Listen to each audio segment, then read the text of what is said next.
Welcome to the Learning Pines YouTube. We hope this video helps. You start by confirming you are signed into the Parent Manager account. This is required to change controls. Once done, open the Google Family Link app on your device and make sure the child's device is unlocked and connected to Wi-Fi. If the app needs an update, install it now so menus match these steps. You do this because outdated versions hide options. Staying updated prevents unexpected prompts.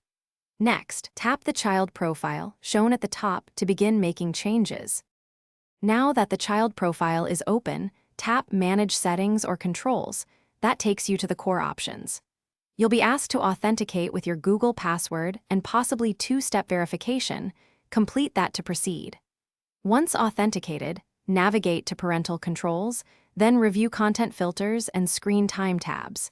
You do this to find the specific restrictions to disable. Take your time reading each option so you only remove the controls you intend to, and avoid broad changes.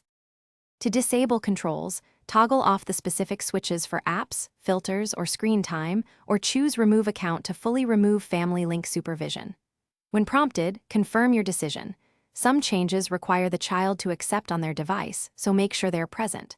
Once changed, reboot the child device and open apps to verify restrictions are lifted. If something doesn't update, check account roles, ensure both devices are online, and update the app. Those fixes resolve most synchronization issues. Thanks for watching. Consider subscribing if we helped you.